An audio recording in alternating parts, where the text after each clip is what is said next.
so much for clicking through. I'm going to show you with 12 simple steps. Just follow me. Let's do this.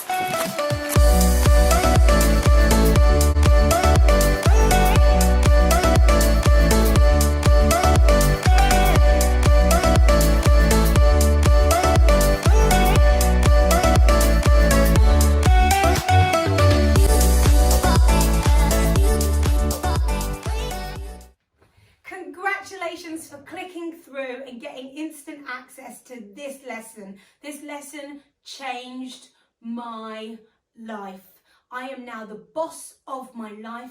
I'm the managing director, I'm the CEO. Nobody is in control of me but me. And I'm going to show you exactly how to do that with this. So now let's get started. But before we start the lesson, let's get a little bit real. Let's get comfortable because we're going to get really deep into this.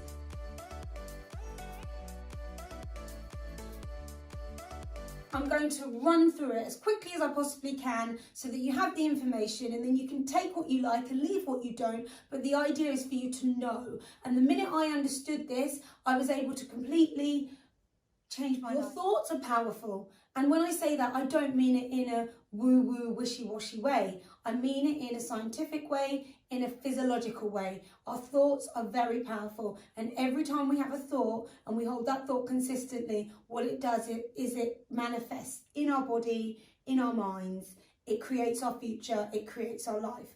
But let's have a look at how that actually works. So let's say you have your thoughts.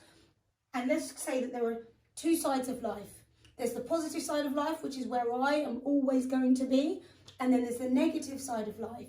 Let me show you a negative side versus a positive side. And then you can decide which one you want to choose. So let's start with your thoughts. We all have thoughts.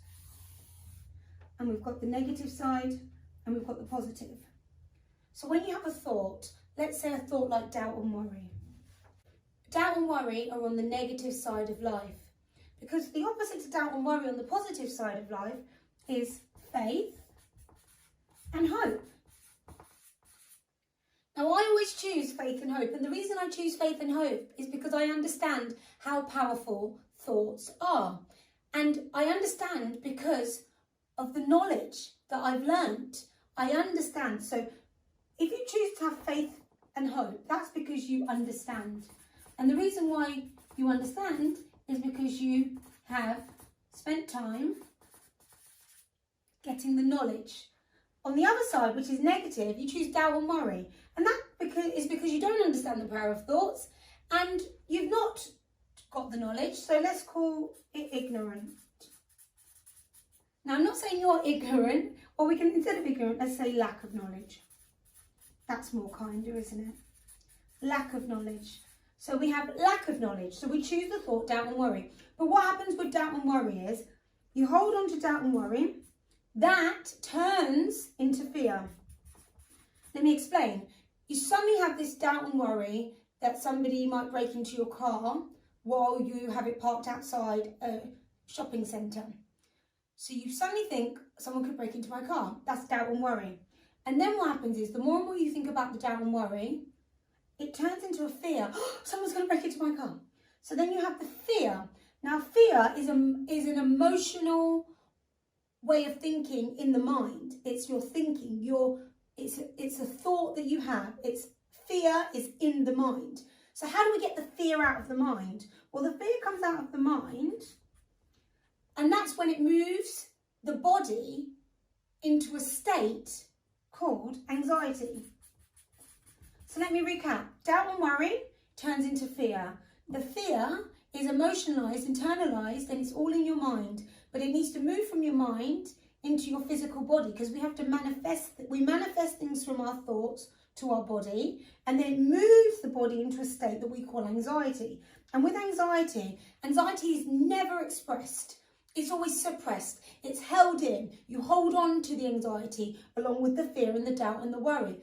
So the suppression of the anxiety moves the body into a state that we call depression. And depression is not a great place to be. We know that depression can sometimes take lives.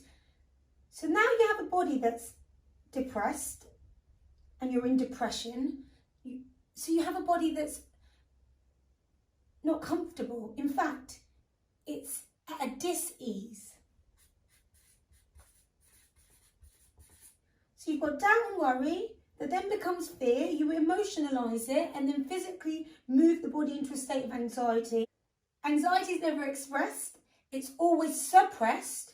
And the suppression turns the body into a state we call depression, that then moves the body into a state where it's not comfortable. It's at dis-ease, and then dis-ease into decay. Decay. And decay is when you start to break down. And we see it so often with depression. You become uncomfortable, your body's not at ease, and you start to slowly break down. Mental breakdowns, physical breakdowns. And then what happens is you're left with disintegration. We're gone. Dead. But then if we look on the other side, that sounds so morbid, but that is the negative side of life. And that all started with the thought of doubt and worry. And the reason you have the thought of doubt and worry because you have a lack of knowledge and understanding of how powerful your thoughts really are. So if we look at the other side and we choose faith and hope because we understand and we have the knowledge, which is what I didn't have at the time. I didn't know this. So I started choosing faith and hope. And what happens with faith and hope is that actually it presents itself not as fear, it presents itself as well-being. And when well-being, what does that look like? Well-being looks like happiness, it looks like confidence, joy. So that's what well-being looks like. Well-being is always expressed, where fear and anxiety creates suppression. Well-being is expressed, and it's expressed because when you feel good, you build energy, acceleration. So now we're accelerating. We have built all that energy up and it's coming out in our body. And when you're accelerating, you're at ease, you feel great. So you're at ease and you're not at a dis-ease. So now you're at ease. And when you're at ease, what can you do? Be creative. That's creation. Creation, innovation. All of these are on the positive side of life. And that all came from you choosing faith and hope rather than doubt and worry. The interesting thing about these is that they both require you to believe in something that you cannot see. You cannot see doubt and worry. You cannot see faith and hope. You just have to believe in something. And you can choose to believe that things are going to work out okay. You can have hope and faith. Or you can believe that things aren't going to work out okay and that you can worry and doubt yourself. I know which side I chose. And by choosing this side, it has changed my whole life entirely. And it's not easy to choose this, but it is simple. You follow these steps. You are in control of your mind. Every time you're having a thought, ask yourself, is this something that's going to move me into a state of decay? Or is this something that's going to move me into a state of creation? Am I going to be able to feel good? Let's add feel good there. At ease, I'd say feel good. Now, this very lesson that I learned from Mr. Bob Proctor is the thing that has had the biggest impact on me beginning to change my life. So now you know this. Fantastic. We all know this now. We understand our thoughts. It's all about now repetition. We have to keep repeating it. Every time you choose faith and hope over doubt and worry. That's another thing. It's like building a muscle. Every time you do these reps, your muscle starts to build. That's what you're going to start to do now that you understand the power of your thoughts. And that brings me to why you're here. I want to share with you the 12 simple steps that I followed that changed my life, that I've shared with many, many more people who have also had a great impact on the way that they live their lives. If you click on the link below and go over to my page and read about what this online course is about, see if it's right for you. I've shared this information with so many people and I've watched them change their lives completely. And the information I share with you is a culmination of things that I've read, done, tried, researched, and a lot of the information is stuff that I've learned and I'm just passing it on to you. You know, in a relay, when you're running, and the next person has to pass the baton, I'm passing you my baton. I'm passing to you the information that I've spent years learning, testing, trying. I've spent so long implementing these strategies into my life and seen the results that I need to pass it on. I don't want to hold on to the baton. You don't win life's race if you don't pass on the baton. I'm passing it on to you. So I want you to click below. World-class quality training from me, and I've learned from the best of the best. And you're getting it at a really great price. If you sign up today, you will see that you are getting a deal. So please come over and join me and work with me, and I'll help you and I'll work with you every step of the way through these 12 simple steps that I'm going to share with you on my online course. But before you go, let me just tell you where I get my drive from. When I was 6 weeks old, I went to live with a family who looked after me, loved me, cared for me.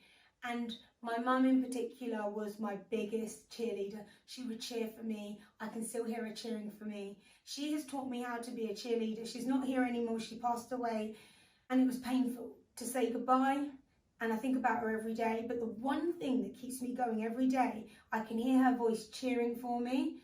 But what I've learned now that she's not here is her cheering for me actually taught me how to cheer for me.